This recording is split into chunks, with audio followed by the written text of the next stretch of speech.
Trevor Noah once said America is 50 countries masquerading as one. Do you think this is true or false? If so, why? America should be about 4 to 6 different nations which are engaged in military pacts/treaties with one another with some form of joint oversight. The needs and priorities of folks in some parts differ so drastically from people in other parts of the country.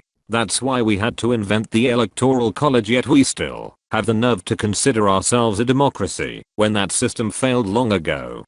Technically true, I guess, but in practical terms definition not. Having lived in 5 different states, visited nearly all 50, and having friends from all over, I can tell you most places are not that different. Most big cities now are mostly made of transplants from other states, and it's very common and very easy to move to a different state. Most of the barriers to moving are personal or job related. Obviously there are geographic differences that are the biggest cultural drivers. People who want mountains are in Colorado, people who want beaches or surfing are in Florida or California, people in the Midwest. But overall, the culture divide is more prominent between urban vs rural and age groups than it is between states. That's kind of how it was intended when the US was formed. Each state has its own laws and customs. That's why federally, marijuana is not legal, but states can legalize it within themselves. It's why gay marriage, for a long time, was not recognized federally, but states could legalize it within their own laws. It's a good thing too, because most of the time you won't see widespread change in the country until certain states start changing first. California and New York State typically start by changing within their respective state, and then other states follow. Eventually, the Fed gets the message and changes the country as a whole. People shit on the American healthcare system, but so far Massachusetts has come the closest to enacting full-blown healthcare reform. Not exactly successfully though, which is why it hasn't spread yet. You can vote for whatever presidential candidate that has the big changes you want to see, but typically it doesn't work out unless states lead the way by example. That's why you should always pay attention and vote in your local district and state elections. That's where the teeth of change sit. Not so much with the president you vote for. In the event of a natural or national disaster, each state and their lower levels of governance are set up to work as if the Fed didn't exist to an extent. Meaning should Washington DC be removed from the equation, the states could still function for a time, if not indefinitely, until a solution is found. National Guard units are drawn from states, and are technically soldiers of that state, and are tasked with state-mandated defense and aid. They are federal military, and state militia at the same time. But in the last 40 years, federal mandates have made state control of these Guard units fall more and more under federal control. Until 1986 a governor or a state could withhold mobilizing troops for a war if they felt it was not in their interest. And in 2006 the federal passed laws making it legal for the president to directly mobilize Guard units within their states with permission of the governor. So dissolution of state autonomy and power is real, but at varying degrees. Think of it like the Greek city/states of old. Essentially each was independent, but were part of a united Greek world. Then the Romans came along and had a republic. The US is a hybrid model. States are self-governed and only answer to the federal government in federal matters. The federal government is also made up of representatives from those states who vie for federal mandates that are good for their self-governed state. The Fed also has its own police force, FBI, and other agencies that are mirrored in state, county, and city levels. The FBI is supposed to only intervene in multi-state crimes unless called upon. Criminals who cross state lines often become federally hunted criminals because now they are multi-jurisdictional and fall under the umbrella of federal control. Also, each state teaches its own history in schools that are managed by the state rather than the federal. In Georgia you take Georgia history and US history, while in New York you would have a New York-centered history book. Americans of the United States have several loyalties in their social contract. You have your local community, your town/city, your county, your state, and the nation as a whole. Each requires different levels of commitment and taxation, and in response each provides a different level of governance and systems. I'm a geographer. False. I take issue with the masquerading part. If you took 1,000 random small cities across America, they'd be indistinguishable and pretty uniformly boring to look at. They'd look pretty much all the same, sadly. Some states like Texas, Alaska, Hawaii, or California have unique identities that deep separate them apart from the rest. But that's it. Americans for the most part are the same. The states aren't like countries. Some of them are like Texas and California and a few others, but most are more like provinces that every other country has. The states aren't separate enough from US Congress to be country-like. Not really. I suppose you can look at it a few ways, legally or culturally. Legally, sure, there's the aspect of states having some amount of control over their own laws, but this tends to only cover specifics and relatively minor stuff in the grand scheme of things, with the country's law taking precedence in most cases.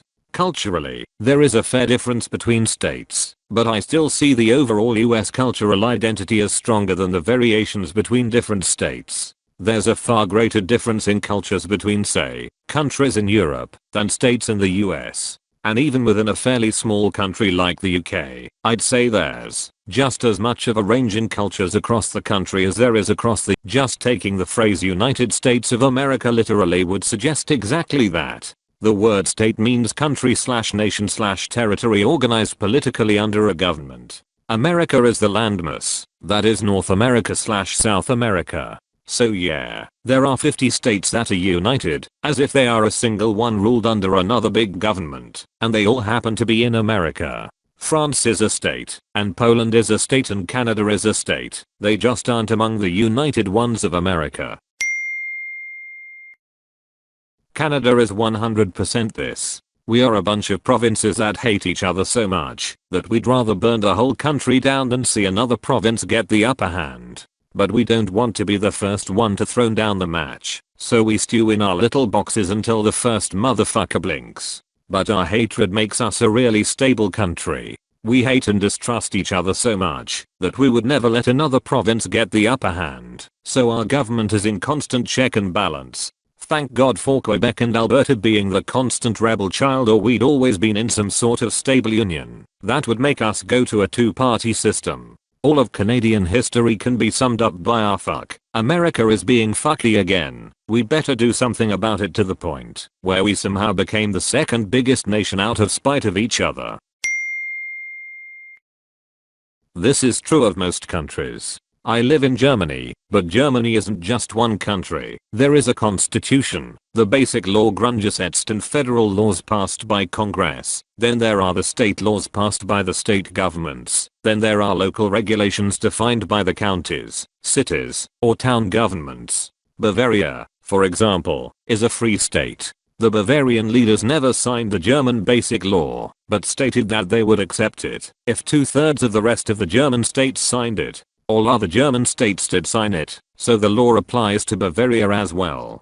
But Bavaria still sees itself as somewhat more independent than other German states. Bavaria, for example, has a political party that is only active in that state, the CSU, that is associated with the CDU, that is active in all other German states. In the current German government, the CSU has several minister positions, even though it only represents one of 16 states in the country. Federal laws are the same across the country, but things like education and schools are in the responsibility of the state, so there are differences. The states try to align them as much as possible, but there are differences, because each state allocates different budgets for education. At the moment it's more like two countries with little pretense of unity. That sounds facetious, but I mean it. There have surely been few times in recent history when there has been such a clear and strong division of the country into two factions. It's been a perfect storm of many significant and controversial current events churning up the population with a highly divisive president in the White House. Regardless of whether you like Trump or not, I think that most people would agree that he has whipped up an unprecedented interest in national politics, and I would suggest that he's done that in a way that has driven a massive wedge between the left and right. I can see why an American might agree with this statement, but for me, as a non-American, I really do not agree. America, or rather the United States of, could have been 50 countries, and have been much like Europe in a sense, but it isn't. It is one country. While there is definitely local culture that is different between state to state, there is still a very strong cohesion under the American flag.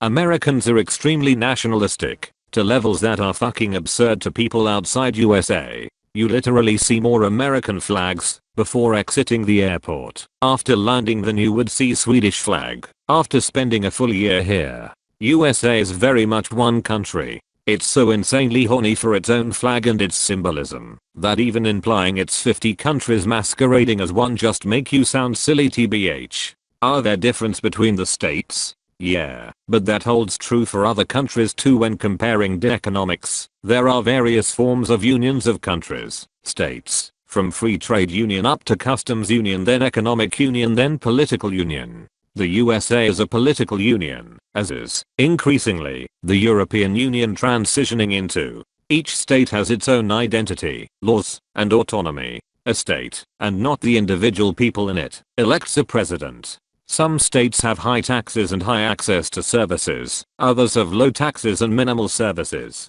The USA federal government uses federal taxes to a. Defend the country, b. Provide support to individual states to improve interstate commerce, and c. Provide assistance when needed to the states. The federal government must be careful in how it passes laws as to not violate the Constitution that limits its power, and thus influences law more through money than code. For example, the legal drinking alcohol age is not a matter of federal law, per se, but the federal government can withhold 10% of federal highway funds to states that do not set the drinking age at 21. On the international level, however, nowhere is wrong. The USA is one state for the purposes of international relations. Some of the individual states might engage with countries to promote trade and travel, but they do so within the boundaries of federal